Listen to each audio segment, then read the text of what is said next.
Rama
Shrimati Bhagavatam, A.C. Bhaktivedanta Swami Srila Prabhupada, Jai Vishwabhadra Hamsa Parivajikacharya, Asatara Sata Shrimati, His Divine Grace Bhakti Siddhanta Saraswati Goswami Maharaj Ki Jai, Ananta Koti Vaishnava Vrinda Ki Jai, Grantaraj Shrimadbhagavatam Ki Jai, Hare Krishna.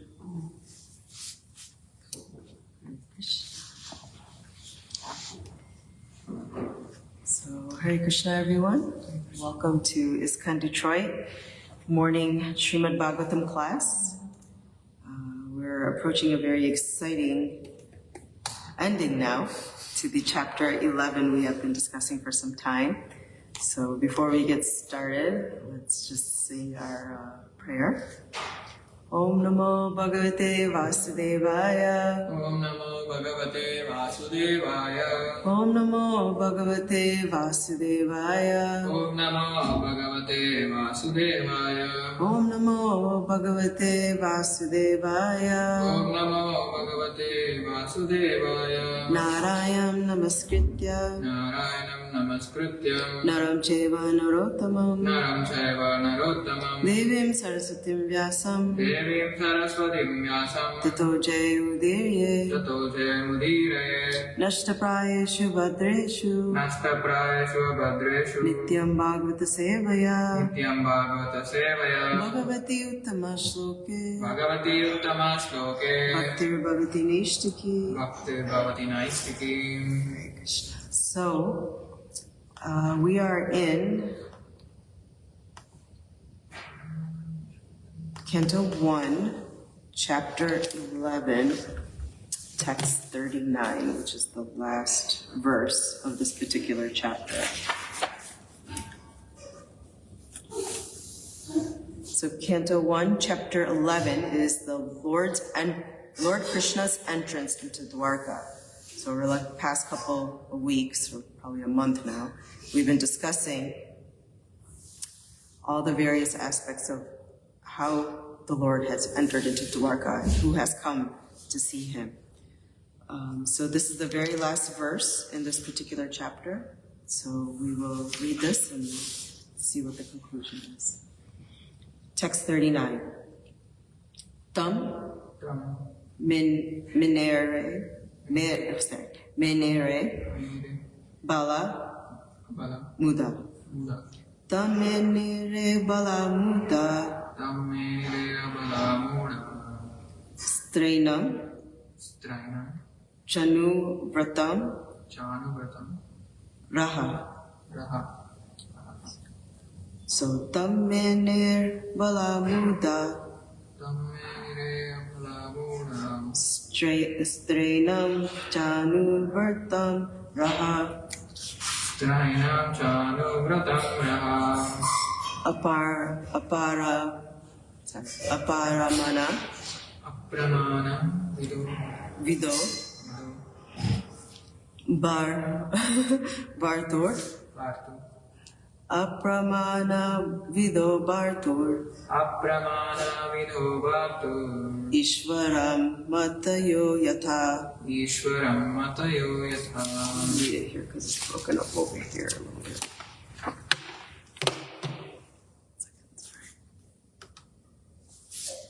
Tamener bala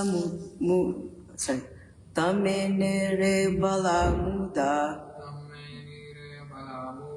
Strainam chanu vratam raha. Strainam chanu vratam raha. Aparamana vido bartur. Apramana vidho bhaktur. Ishvaram matayo yatha. Ishwaram matayo yatha. Tamenir bala mudaha. Tamme bala mudha. Strainam chanu vratam raha. Strainam chanu vratam raha. Apramana vidur bartur. Apramana vidho bhaktur. Ishvaram matayo yatha. Ishwaram matayo yatha. Would you like to try? Tamme bala mudha. Tamenere bala muda. Strainam chanu vratam raha. Strainam chanu vratam raha. Apramana vidho bhaktur. Apramana vidur bartur. Ishwaram matayo yatha. Ishvaram matayo yatha. So, reading the word-for-word translation. Tam, unto Lord Krishna, Unto Lord Krishna, menere, took it for granted, it for granted. abala, delicate, Delicate. muda, because of simplicity. because of simplicity. Strainam, Strina, one who is dominant by his wife. one who is dominated by his wife. Cha, Cha, also. also Anuvartam, Anumritam, follower. follower. Raha, Raha, lonely place. lonely place. Aparmana, vida, Apamana Vida, unaware of the extent of glories. unaware of the extent of the glories. Bhartu, Bhartu, of their husband. of their husband. Ishvaram, Ishwaram, the supreme controller. the supreme controller. Mataya, The thesis. thesis. Yatha, Yatha, as it is. entities. Translation and purport by His Divine Grace, A.C. Bhaktivedanta Swami Srila Prabhupada Ki Jai. Translation. The simple and delicate women truly thought that Lord Sri Krishna, their beloved husband, followed them and was dominated by them. They were unaware of the extent of the glories of their husband, as the atheists are unaware of him as the supreme controller. Please repeat. The simple and delicate women The simple and delicate woman truly thought truly thought that Lord Sri Krishna, that Lord Sri Krishna, their beloved husband, their beloved husband, followed them followed them and was dominated by them. and was dominated by them. They were unaware They were unaware of the extent of the extent of the glories of their husband, of the glories of their husband, as the atheists as the atheists are unaware of him are unaware of him as the supreme controller. as the supreme controller. Purport.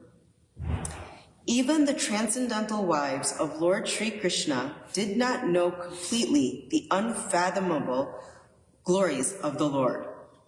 This ignorance is not mundane because there is some action of the internal potency of the Lord in the exchange of feelings between him and his eternal associates.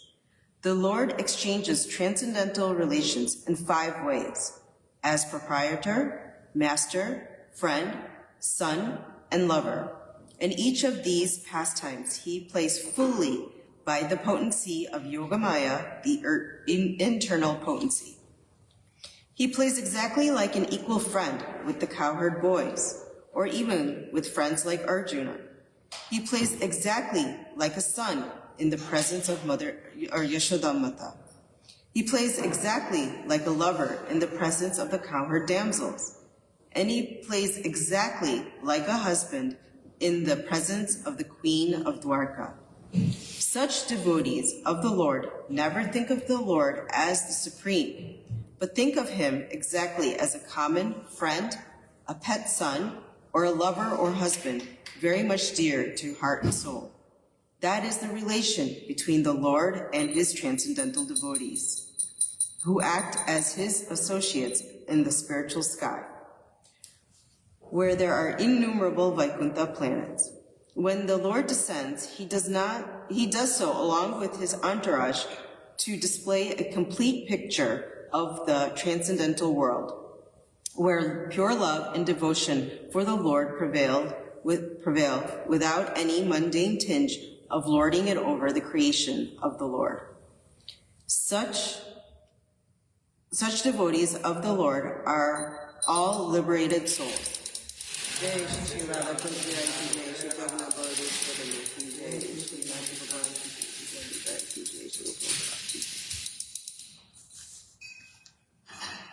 Perfect representation of the marginal or internal potency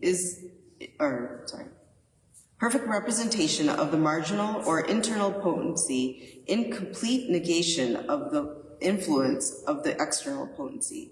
The wives of Lord Krishna were made to forget the immeasurable glories of the Lord by the internal potency, so that there might not be any flaw of exchange.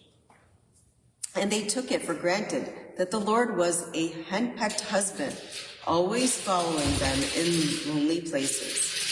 In other words, even the personal associates of the Lord do not know him perfectly well. So what do the theist writers or mental speculators know about the transcendental glories of the Lord? The mental speculators present different theses as to his becoming the cause of the creation. the ingredient of the creation, or the material and efficient cause of the creation, etc. But all this is but partial knowledge about the Lord. Factually, they are as ignorant as the common man. The Lord can be known by the mercy of the Lord only, and by no other means. But since the dealings of the Lord with his wives are based on pure transcendental love and devotion, the wives are all on the transcendental plane without material contamination. Thus ends the Bhaktivedanta purport of the first canto, 11th chapter of the Shrimadbhagavatam, entitled Lord Krishna's Entrance into Dwarka. Jai. Om Jnana Timirandasya Jnananjana Shalakaya Chakshurumilitam Yena Tasmai Shri Gurave Namah Shri Chaitanya Manobhishtam Stapitam Yena Bhutale Swayam Rupa Kadamayam Dadati Swapadantikam Vandeyam Shri Guru Shri Yukta Padakamalam Shri Guru Vishnavamsha Shri Rupam Sagrajatam Sahagana Raghunatam Vitam Tam Sajivam Sadvaitam Savadutam Parijana Sahitam Krishna Chaitanya Devam Shri Radha Krishna Padan Sahagana Lalita Shri Vishakam Vitam Shra He Krishna Karuna Sindhu Dina Bandhu Jagat Pute Gopesha Gopika Kanta Radha Kanta Namostute Tapta Kanchana Gaurangi Radhe Vrindavaneshwari Vishvanustude Devi Pranamami Haripriye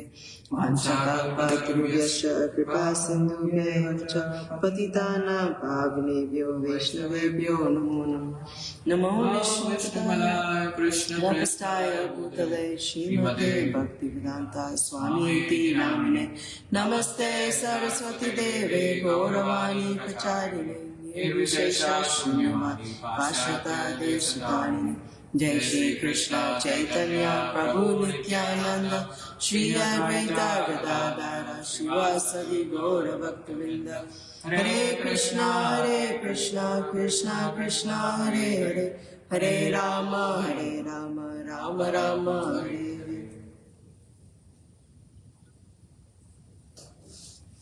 Hare Hare Krishna. So we read this verse one more time. The simple and delicate women truly thought that Lord Sri Krishna, their beloved husband, followed them and was dominated by them. They were unaware of the extent of the glories of their husband, as the atheists are unaware of him as the supreme controller. Okay. So, last verse. Let me go to the next chapter. So in this particular verse, so I was listening to a lecture by His Holiness Romapad Swami, and he had some very wonderful points, so I thought I'd share them here as well too. So in here, this particular verse, there's a comparison being made, or a metaphor that is being used. So here it says,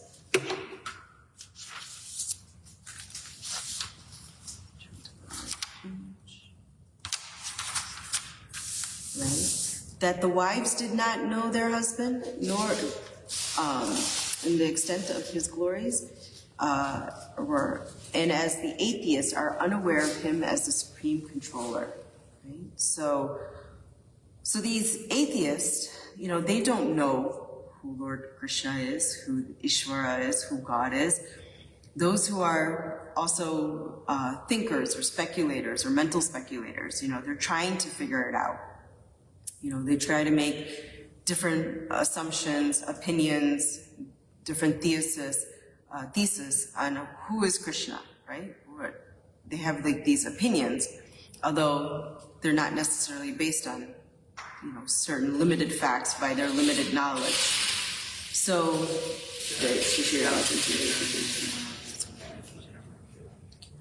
Krishna's, so we see that takes place on a continuous basis in this material world and stuff. But then we also hear about the scriptures. And in the scriptures, sometimes Krishna gives an opinion. But when Krishna gives an opinion, it is fact. because he is the source of all knowledge. His opinion is fact. So, but many times, we'll hear these speculators, is there a God? Where is God? What is he, like? What are his qualities? All these things are always spoken and stuff. But it is born out of speculation versus any substance. So just like that, these atheists, right, they don't understand or are unaware of the Lord being the supreme controller. The queens also don't know Krishna's position as well either.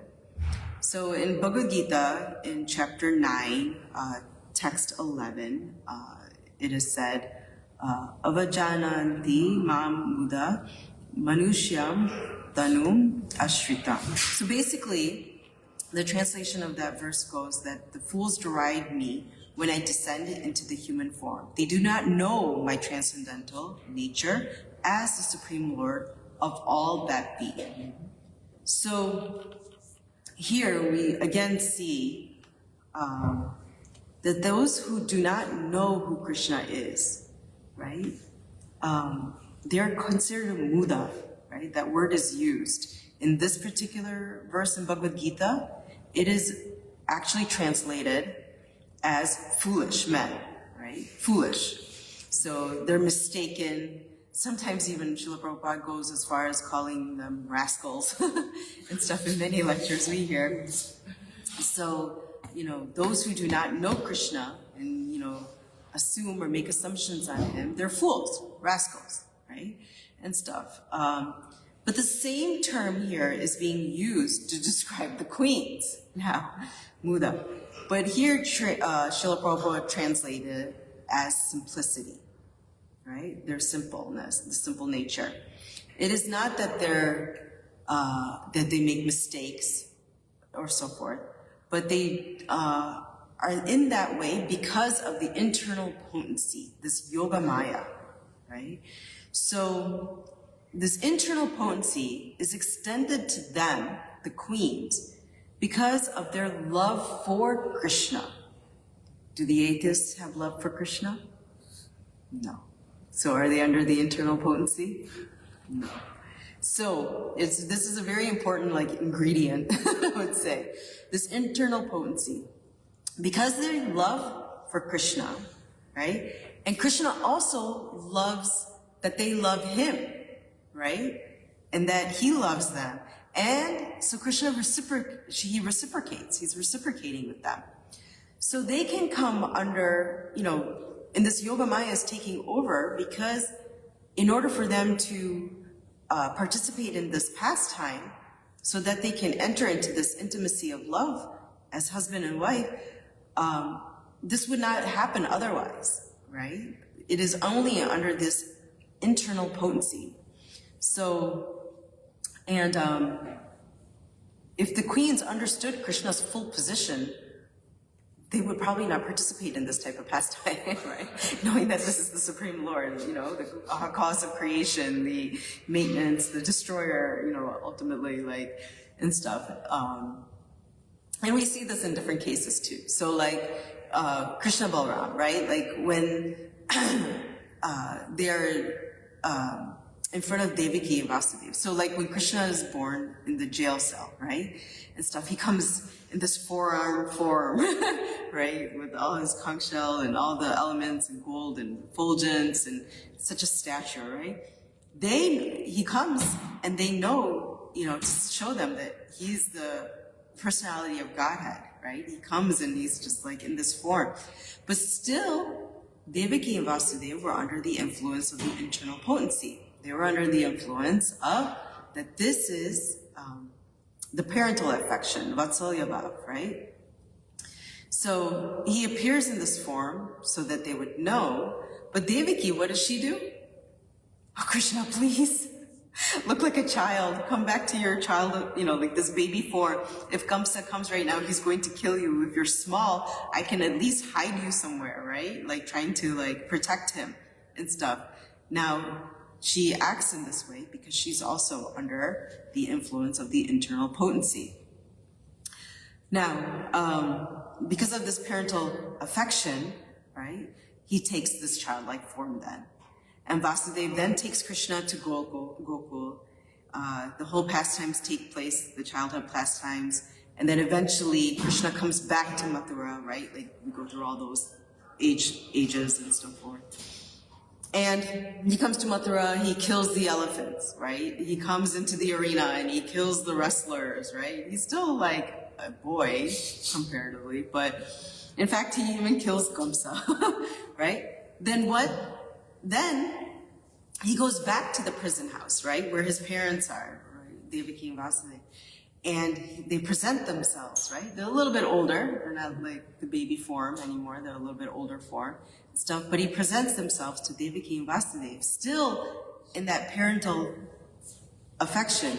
But they are still in the awe of realizing that this is the Supreme Lord, right? The personality of Godhead and so forth. So they want, and what does Krishna want? He just wants to be embraced by his parents, right? What does any child after being separated from their parents for so long, what do they want? They want to be embraced.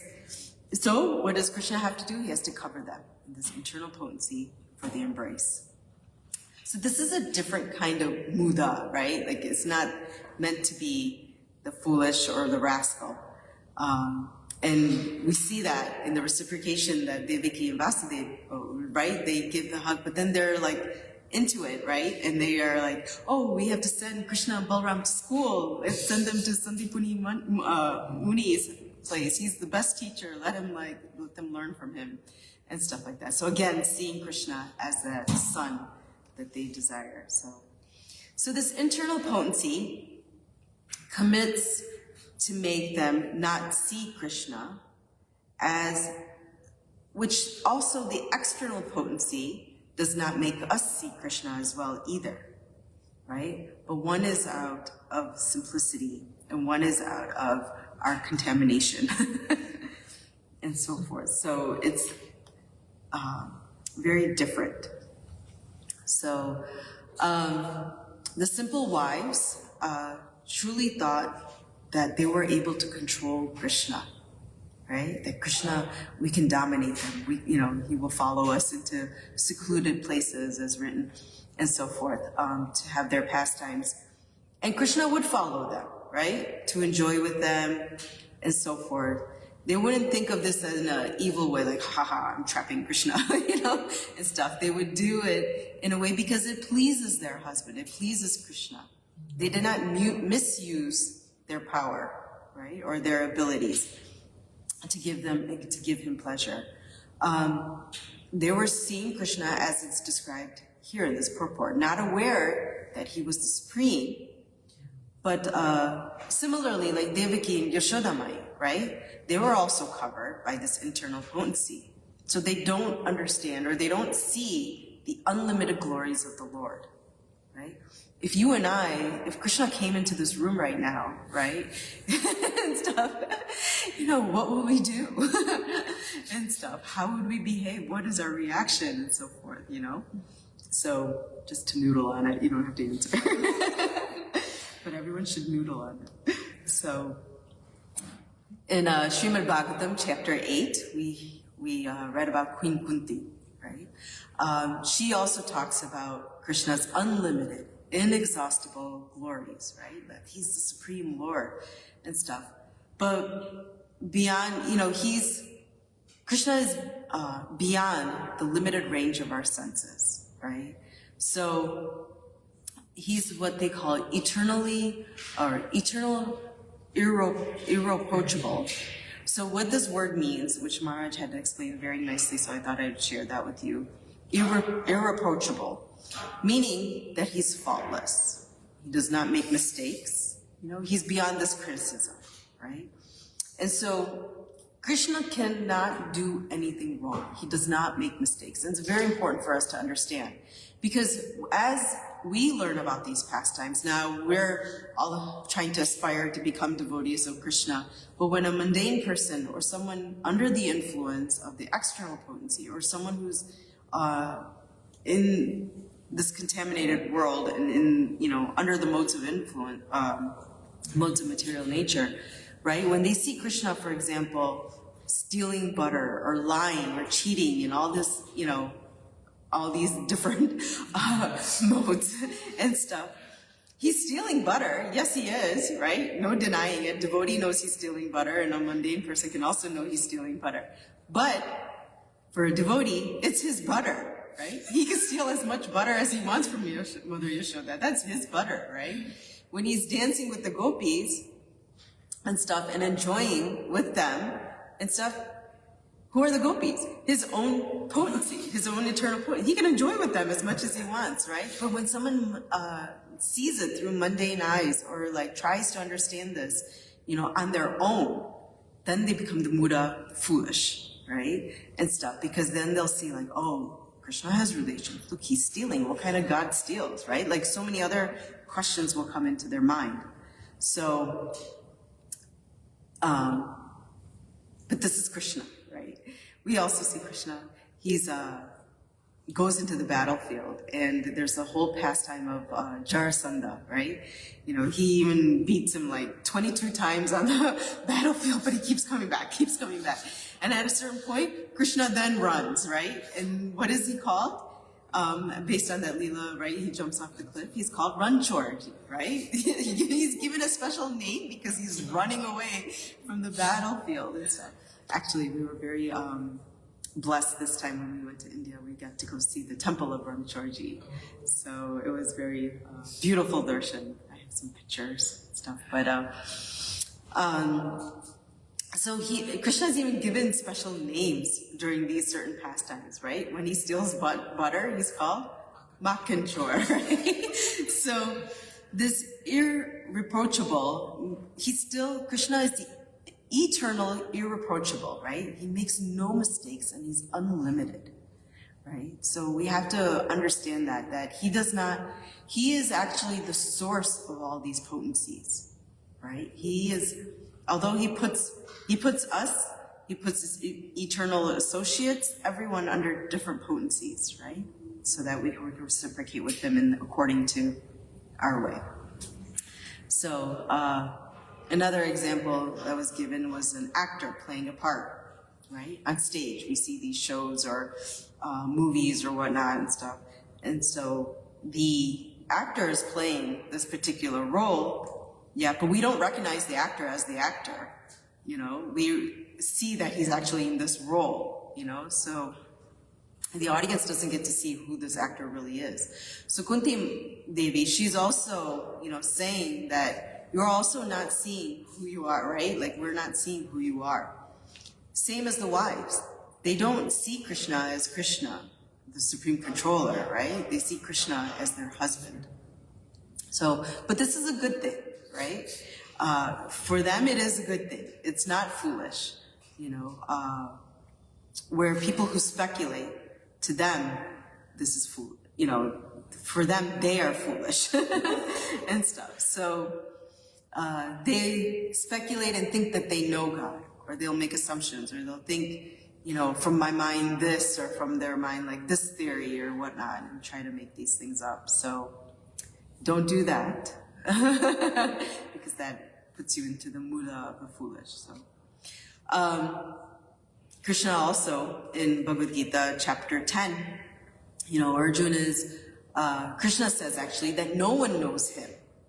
Okay, so no one knows Krishna. We have the eternal associates who don't know Krishna, and we have like all the other mudas and foolish and mundane individuals who don't know Krishna. What are we to do? Where does this, where does this leave us? So, but Krishna says no one knows him in chapter 10. Why? Because he existed before anything else ever existed. How can we know something that existed before we even existed? So time and time again, Krishna is explaining to us, showing us, can we really know Krishna? Right? You can't. So, you can make up opinions to try to know Krishna, but can we really know Krishna? So, what's happening in this particular chapter? Krishna's wrapped up his pastimes in Hastinapur, right? Yudhishthira is now king. Krishna is now coming back to Dwarka. He's received by so many, all the people of Dwarka are coming to see him. All these various personalities. We had everyone from prostitutes to elderly to, the citizens to the wives. So many have come to see him. And he has reciprocated with all of them, right? In one way or another, but none of them know Krishna, right? Really know Krishna. They all love Krishna though. And Krishna reciprocates according to their love. So this is what's happening. And so what is really important in this entire chapter, what are we really learning in this whole chapter, is that to know Krishna thoroughly is to develop love for him, right? It's all about love. So it's nice to know Krishna. We should study. We should try to know him. We should understand what the scriptures are saying about him. What are the opulences about him that are being described and so forth. In Bhagavad Gita, there's a whole chapter of his opulences and all that. So we should really try to understand and try to know him. But to truly know Krishna is through submission, right? Through humility, through attraction, through service, through surrender. These are the real ways to get to really know Krishna. And Krishna wants us to know him through this way. And if we do learn about Krishna through these ways, he will disclose to us how we should know him, right? Krishna, only by his mercy we can know Krishna. There is no other way. It's written in this purport by Srila Prabhupada as well, right? There's no other way to know him. We appreciate his glories. Appreciating his glories actually helps us to appreciate him, which helps us to learn to know him as well too. So we should actually learn, if we do not already, appreciate the glories of God. Going back to this chapter 10, right? Arjuna realizes, Krishna's identity. He shows four-arm form, this unlimited form of Krishna, all these opulences, everything like that and stuff. But he asks Krishna, please give me the various ways in which I can always think of you, right? To always think of Krishna and to never forget him. That is the principle we live by, right? So how can we do this? So Krishna explains all his opulences in Bhagavad Gita, so that if we see the sun rising, we see the moonshine, we see the taste, or we feel the taste of water, right? We hear the sound of Om. So many things we can see and witness, the blooming of a flower. All these opulences, right? We can think of it, think of Krishna when we see these things. So everything that we experience, taste, touch, all our senses can be engaged in Krishna. When we chant, right? Hare Krishna, Krishna Krishna, Hare Hare, Hare Rama, Rama Rama, Hare Hare. When we chant, Krishna is with us, right? So we make it complicated. We humans have a way of making things complicated.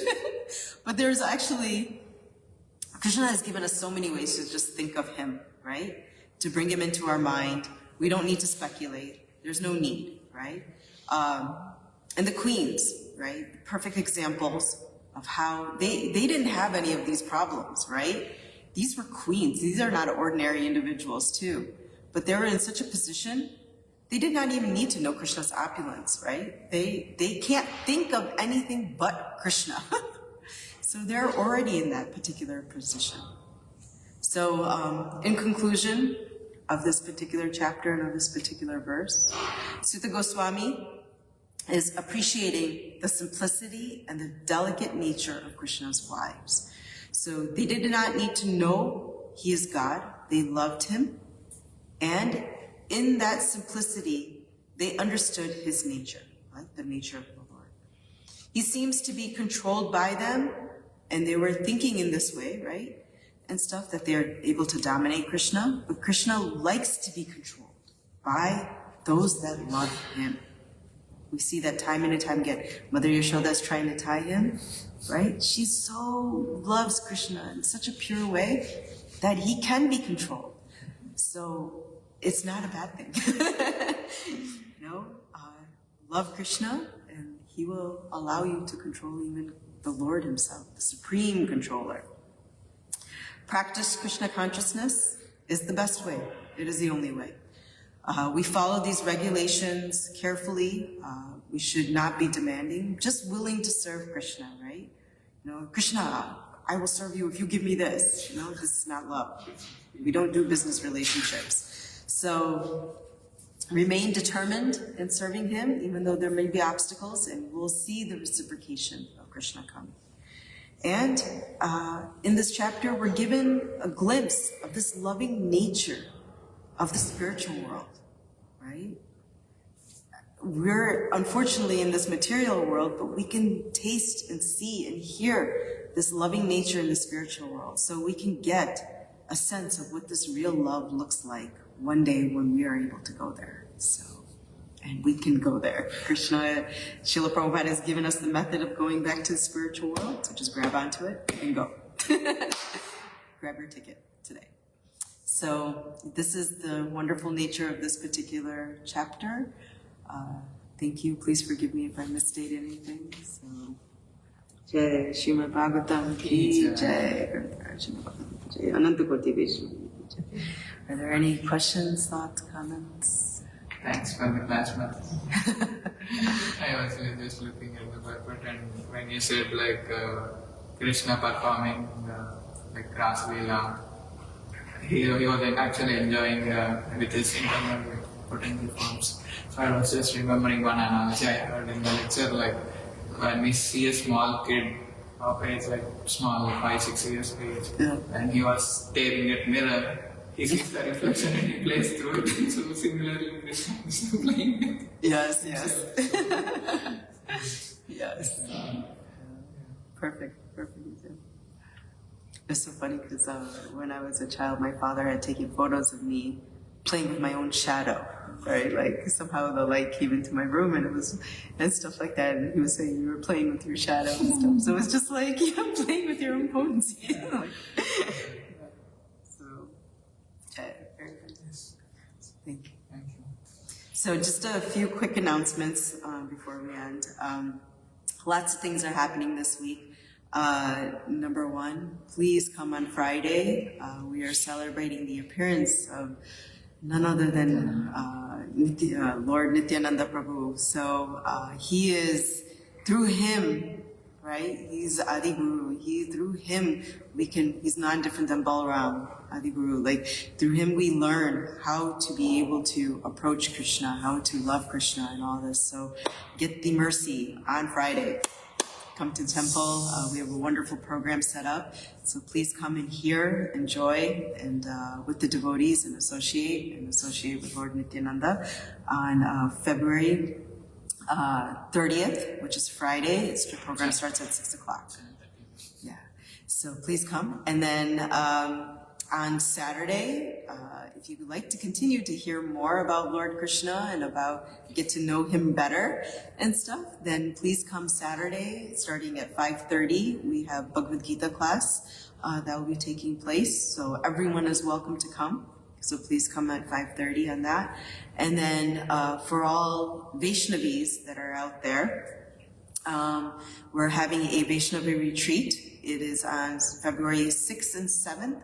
So please come to that as well too. It is an excellent time to associate, to learn various aspects.